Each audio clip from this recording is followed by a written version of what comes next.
Meet Patrick. He bought Bitcoin in the early days, celebrating his accomplishment. But things would take a turn. He woke up one morning and all of his Bitcoin were gone. The exchange had got hacked. Patrick was devastated. Later he transitioned to a new job and got training in advanced financial modeling for his new role. With new industry experience, he set out to trade back the lost Bitcoins. But there was a problem. He needed something combat ready to face off with his former allays. The content in this and all videos on this channel are for informational and educational purposes only and should not be considered financial advice. Welcome to Chapter 1. Well, if that intro didn't raise the bar for this show, I'm not sure. My name is Patrick, and today we're going to talk about how to beat Wall Street in the crypto market. And the reason why this is an important topic is like this. Prior to 2024, we basically had two groups trading. We had the experienced crypto bros, and the one that were trading or are trading, I'm referring to as cycle traders, because they usually try to buy the 4-year cycle bottom and sell somewhere around the top. Then we had the newbies that were forming in the end of the cycle, basically buying new bitcoins mined by the miners for high prices. And then the crypto bros were buying this back to cheaper prices. Crypto bros and girls, of course. But since then, the landscape have changed. We now have at least 4 major players. Of course, there are more if we subdivide each player into segments. But for the time being, I don't think we need to do that. Institutional players, we also have the treasuries. And the Bitcoin symbolized here is approximately 1 million. See, its Bitcoin circle you see here approximates to my estimates of 1 million Bitcoin. And what have happened recent 2 years, so it's not even fully 2 years yet, is that we have had Bitcoins going from the crypto bros, the cycle traders, to the treasuries. At least 1 million Bitcoin they have absorbed so far. Then we have other Bitcoin that have been going to the new institutional players, the ETFs, and also the institutions. We have some institutional players that have started. Even though the ETFs technically still are mainly private people, most of them are very wealthy people, so they have an institutional behavior. Just as they have a private chauffeur, a private pilot, a private chef, a private doctor, they're not going to swing in a big trade on Bitcoin without a private advisor. So therefore, this money behaves as institutional money. So far, at least 3 million Bitcoin have been transferred from the crypto bros to the institutional players, and another 1 million to treasuries. So that means that we have a flow of cycle traders and crypto bros losing Bitcoin. All other cycles, they've been gaining Bitcoin, gaining profits. Now, as a group, not all of course, but as a group, we are losing. And I say we because I feel I represent this group, even though I have worked with institutional players. And that is a little bit why I'm doing this video. Just the recent month, I heard that 400,000 Bitcoin were transferred from crypto bros to the institutions. So this number will probably be 4 million Bitcoins that have transitions before the year end here of 2025. Part of this, but a smaller part of this in my estimation, is that people actually are selling to take profit, which is of course up to anyone. But most of it is people losing money on trading, which they probably do not want to do.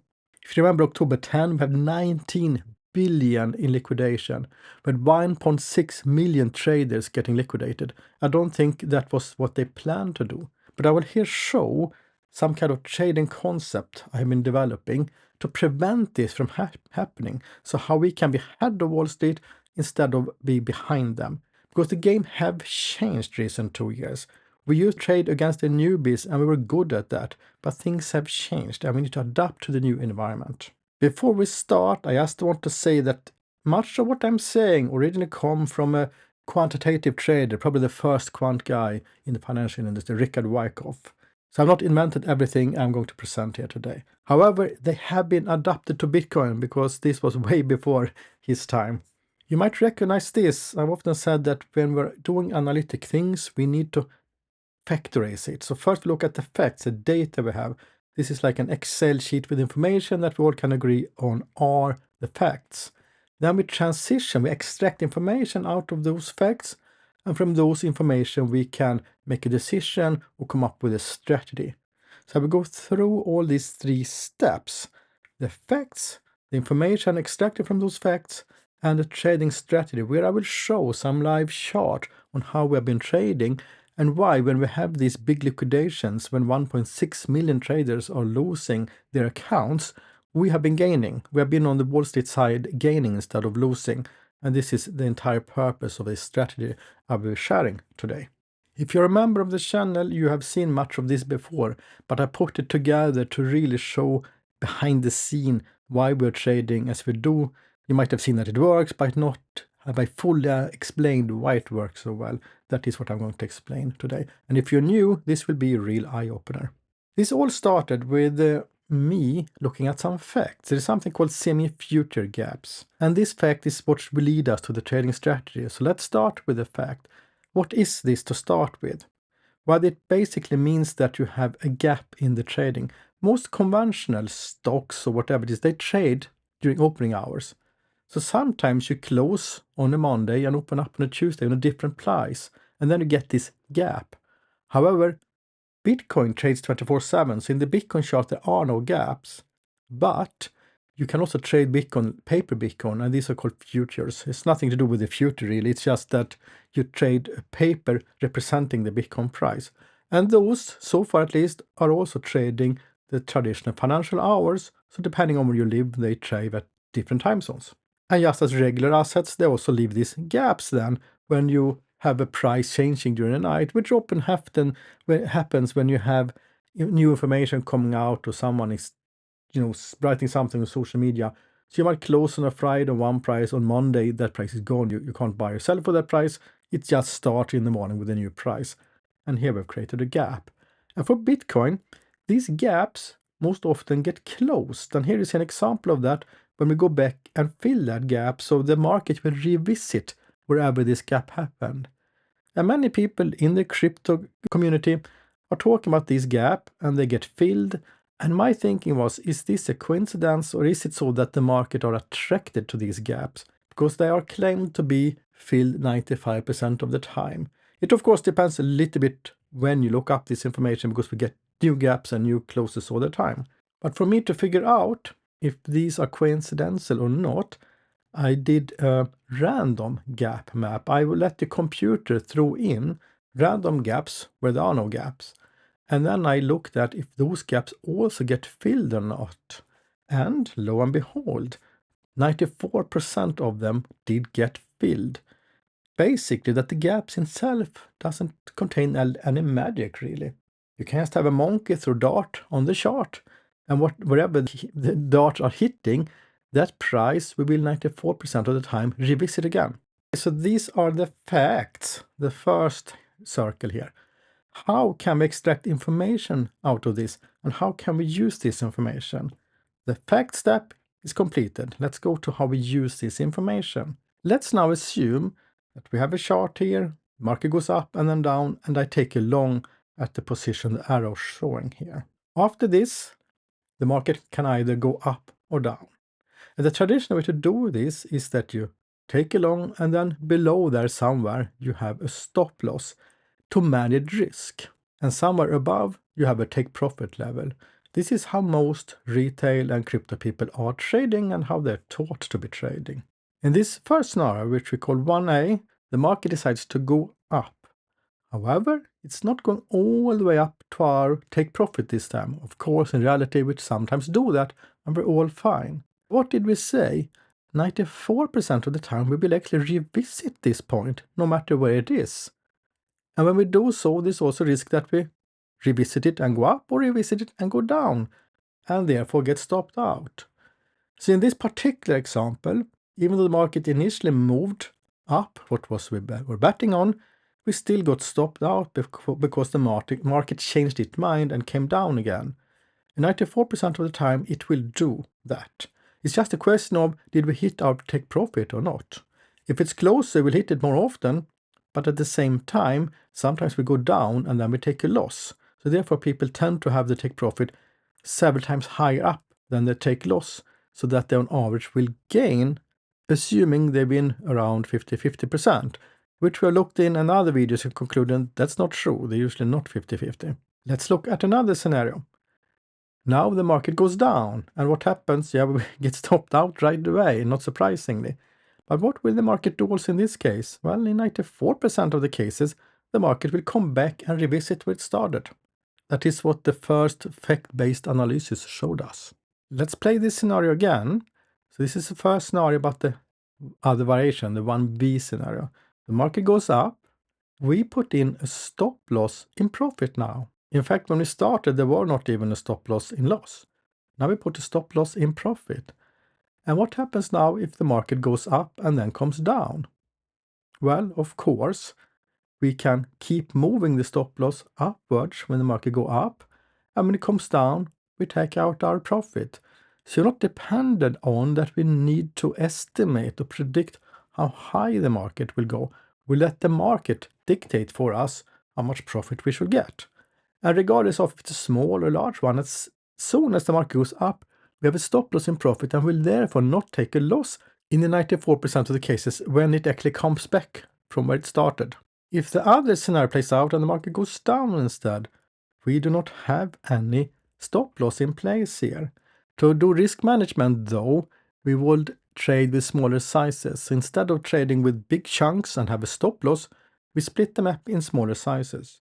Most professional traders use 1 or 2% of their portfolio.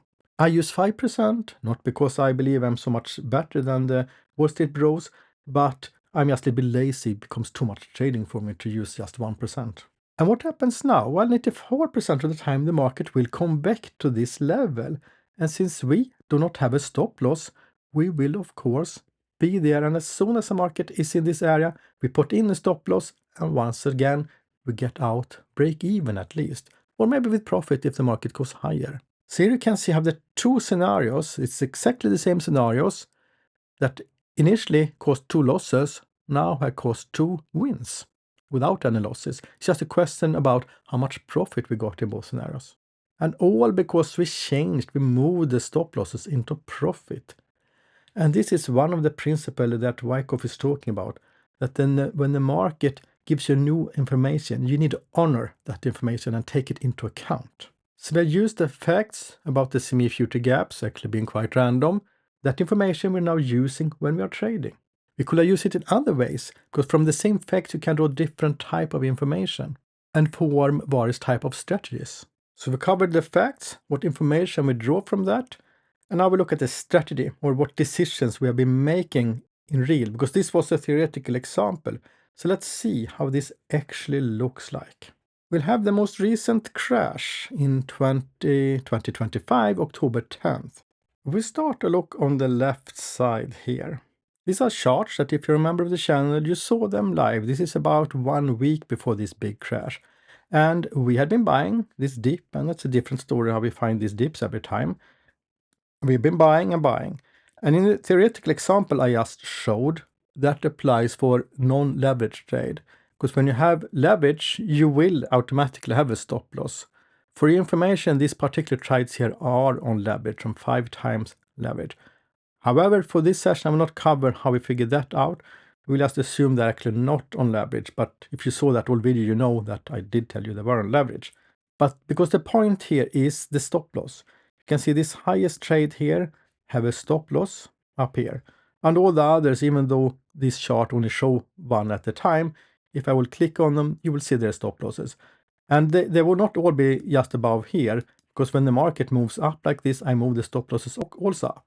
Sometimes I keep one low and the others close to the market to take profit. Here you see we're at 117,000. So this is about 1 week before the big crash. And this is just the day before the crash. You can see how the market topped here at 126. You can see how I moved all stop losses. They were in this level and taken out when we got this red bar. But one buy at 110 had a stop loss at 119. I want to keep that a little bit farther from the distance. In case we were wrong, in case the market will decide to continue to go up, we're still in the trade. Let's think of this now.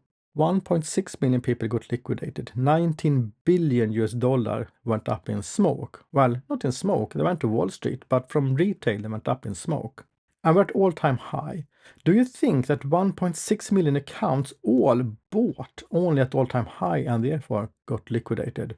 Or do you think that some of them have bought any other time? Because you could have bought at any time since the inception of Bitcoin in 2009, except these last couple of days here. All other times you would have bought, you would have been in profit.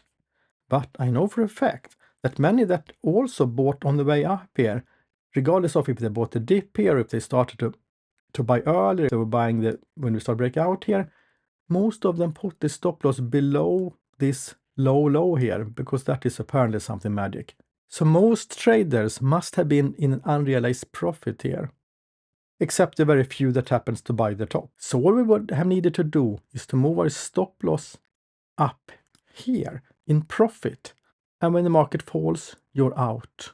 And when it goes down, you can buy back in. But that's for a different video, how we managed to do that at 104K. If you're a member of this channel, you have seen this working over and over and over again. So any time you're using some sort of technical analysis, and then it gets screwed up because of insider trade, because of manipulation, I'm just telling you that technical analysis is no good. It needs to work when there's manipulation from Wall Street. It needs to work when there's insider trades from Wall Street, because that is when the big moves happen. If it doesn't work during those circumstances, you really do not have anything. Because if you're not prepared for Wall Street pulling tricks on you, it's like going into a conflict zone without being prepared on that there will be enemies there shooting. And you might ask, why is this not in the books then if it's so good, Patrick? But the simple reason is that this doesn't work as well on traditional markets. Because what they probably will do when something happens, that you put your stop loss in here in profit, but the market will skip it and start down here the next day. So this is adaptation. This is a unique future, a unique method that have different outcomes when used in crypto compared to when used in traditional markets. Because there you have to account for the risk that it skips over your stop loss in profit and you end up in loss anyway. And most of the time when the market moves fast or something happens, this is what it will do actually. So if following the old principle, honor what the market gives you, honoring the facts that are on the table and make a strategy based on that, and be very sure, very mindful about who your opponent is, who are you trading against. Because right now, the crypto people that have been in crypto for a long time, they still think they trade against the newbies. It's like a boxer meet the wrestler and think they're meeting another boxer. They will be slammed into the ground. So that concludes chapter 1. Thanks very much for watching today. Thanks very much for all the support I'm getting, and hope to see you all soon again.